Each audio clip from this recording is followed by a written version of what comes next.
Yasmina é de Pontevedra e leva xa 3 anos e medio en Qatar. Chegou por motivos laborais e hoxe é directora de servizos de hospitalidade no circuito de Fórmula 1 do país.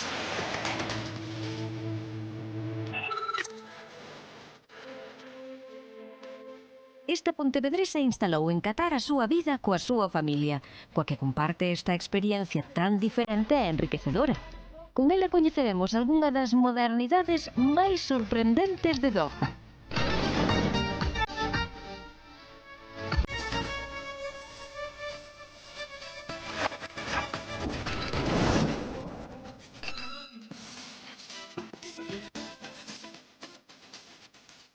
Moi bons días, Yasmina. Moi boas, Perico, un prazer. Así dándonos a man, saudamos, Sí, non? mellor, porque aquí é mellor non tocarse. Se estamos en sitios fechados, dos bicos, pero normalmente para estar seguros a man sempre. É curioso, como tamén debe ser curioso unha pontevedresa en Qatar, non? Que fai aquí? Pois vivo aquí desde fai 3 anos e medio. Estou traballando en Fórmula 1 con Lusail International Circuit. Facemos toda a hospitality do circuito de Fórmula 1 e tamén outras carreras do Middle East. Vivo aquí con meu marido e cos meus fillos. Gostamos moitísimo a vida aquí en Qatar. Non é só traballar, tamén é vivir, por supuesto. Temos unhas vistas maravillosas. Eu que son galega, moi de mar, góstame moitísimo vivir en Qatar precisamente por iso. Temos moitas opcións para salir a navegar, desde barcos pequenos, yates moi grandes, e logo hai este tipo de barcos que é como a casa, non? Barco casa, non? Barco casa, A exacto, súa cociña, ten de todo, non? Realmente. Exactamente, depende do tamaño, podes incluso ter barcos de 5, 6, 7 habitacións. Todo isto son oficinas, toda esta zona de Lusail City. Digamos que un boom que empezou a través do Mundial, donde edificaron o Lusail Stadium. Onde se xogou a final, non? Exactamente, a inauguración. A inauguración. Imagínate, un estadio de millóns solo para utilizarse dúas partidos, veces. non? A inauguración e a final. É tremendo. No meu caso, traballo con moitos catarís. É difícil, primeiro, entrar no seu círculo e despois, traballando, van chegar tarde sempre, van cambiar as reunións, van irse moito antes, se mandas un email con urxencia de por favor, mañán dame unha resposta, van dar a resposta unha semana máis tarde. Tens que ir con paciencia. Con paciencia, con non? paciencia. Son como se todos fosen o fillo do jefe. Algo así. Gostoume iso, así. Os salarios normalmente son bons, pero gastamos moitos cartos. Claro. A xente dice, cobras moito, tal, pero es que gasto moito diñeiro. Os colexios non son públicos, son privados. Son privados. Hai que pagalo. Para os estranxeiros non hai colexios públicos en Qatar. No, os colexios públicos únicamente son para os catarís. Claro. Para os estranxeiros son privados. Se por algo tamén é recoñecido Qatar, é polo seu gusto polo luxo, con centros comerciais tan exclusivos como este que nos amosa Yasmina.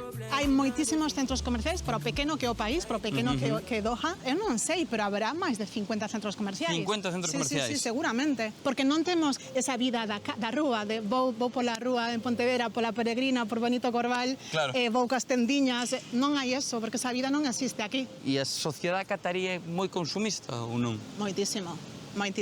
A primeira vez que o meu fillo, el cumplía 4 anos, invitamos a amigos da súa clase, entre eles había 2 catarís. Entón, o regalo que recibiu o meu fillo foi un cheque de 500 euros. Ai, sí, nunha festa de aniversario. Imagínate.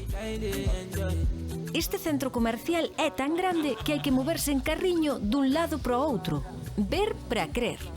Eu non teño un golf cart, pero é normal ter un golf cart no mall, incluso en algunhas zonas nas calles, hai golf cars tamén para moverse do punto A ao punto B.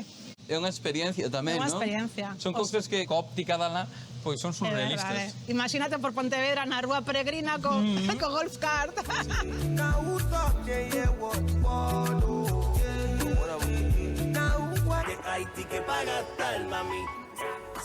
Aquí estamos entrando na zona de luxo, que está o Café Armani, por exemplo.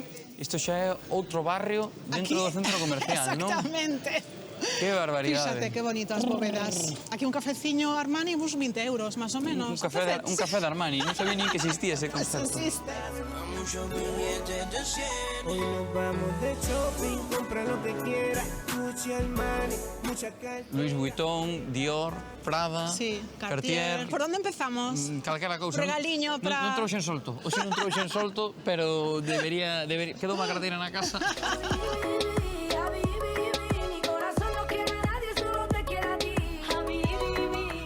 Conducir por Qatar non é fácil. A verdade é que non respetan as sinais, non respetan a velocidade, góstalle moitísimo estar detrás de un. É fácil no sentido de que hai moito espacio, pero a conducción son bastante temerarios.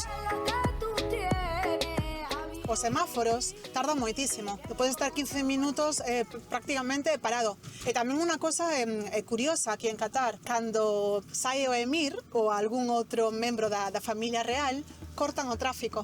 En toda a cidade. É horroroso. Chegou a hora de levar algo ao bandullo. Imos ver que pratos da gastronomía catarí degusta Perico. Aquí temos unha auga de hibisco, que ten menta tamén por dentro, e aquí está como o labné, é como un yogur. Un yogur con leite, manteca, unha mistura. Aquí temos as bebidas limitadas, non? Cando estamos sobre todo ao aire libre, non podese pedir alcohol, o alcohol únicamente servese nos hotéis. É sempre no interior. Vamos probar este outro. Proba. Entre refresco e medicamento. Aquí temos o pan, ten pistacho, Pan ten con canela, sí, ten diferentes especias. Está moi de moda tamén o pistacho por esta zona. Pistacho, todo que sean ervas. A ver que tal. O simple non lles gosta, lles gosta sempre que haya o toque aí de algo máis, non? Está riquísimo. Pero están bo, es que o pan está moi rico. Esto es espectacular, ¿eh? E aquí temos este que son como fideos pequenos, e logo ten trozos de ovo, de omelette tamén, e logo aquí está a omelette, a tortilla, ovos con satar, que o satar é como se fora o noso orégano. Mira, ahora que estamos falando, se queres contote algo da cultura Conta. cultura de Qatar. Nos estamos comendo aquí tenedor e cuchillo, que é super normal facer isto. Sí. Aquí isto non está ben visto. E como farías entón? O que faría sería coller o garfo coa mano dereita, non coa esquerda, como eu normalmente fago, coa dereita. Pero por qué? Porque para eles, na cultura árabe, a man esquerda a identifican no baño para limparse. A man esquerda para outra cousa. Claro, os zurdos entón aquí levan mal. Non hai zurdos en Qatar, podemos dicir. Exactamente. En Qatar o tema do aire acondicionado está noutro nivel. Tamén o hai na rúa. É curioso tamén unha cousa que me chama moitísima atención, que é que aquí non fai tanto calor. Claro, porque temos aire acondicionado. Aire acondicionado na rúa. Na rúa. Isto xa que se converte nun centro comercial... O aire libre. O aire libre, non? Exactamente. Hai uns canóns Que botan e fan aire. que estén unha temperatura agradable. Agradable. De feito, se estás xusto enfrente, vas a ter frío. E para rematar o día, imos dar unha volta polo barrio onde vive Yasmina. Temos aquí esta mariña tan chula para sair a pasear cos barcos, para quen teña barco. Claro. Hai un non teño barco de momento. Non todos tedes barco, non entendo. Exacto, non todos temos barco. Aquí vívese ben, pero tamén entendo que algo botarás en falta Galicia, non? Ah, sí, por supuesto. Al final levo moitos anos fora de Galicia, pero son galega. Normalmente, en todos os anos que levo vivindo fora, sempre intento estar 2 ou 3 veces ao ano. Galicia está sempre comigo, por supuesto. Meus pais veñen con frecuencia, meus tíos viñeron, a miña prima, a miña avoa. A túa avoa? A miña avoa, Cantos anos sí, ten túa avoa? Lola. A miña avoa ten 93 anos. E veo aquí a Aquí o ano Qatar. pasado, gostoulle moitísimo, moitísimo. Moitísimas grazas pola visita guiada e a ver se nos volvemos ver e que sexa en Galicia, non? Oxalá, un placer. Paséinos super ben. Moitísimas gracias. Bicos a todos. Chao. Yasmina, onde se come mellor? En Pontevedra ou en Qatar? Pontevedra seguro. E se é da miña avoa, aínda mellor. Que prezos prefires? Os de Pontevedra tamén. máis baixos. Onde hai mellor festa? A de Pontevedra tamén. Máis festa. Con que xente quedas? A mezcla, os dous. E o humor? O humor de Pontevedra, por supuesto, sempre. En canto ao tempo, cal prefires? Qatar seguro. Estar 8 ou 9 meses de ano vivindo en verán e non o cambio por nada do mundo.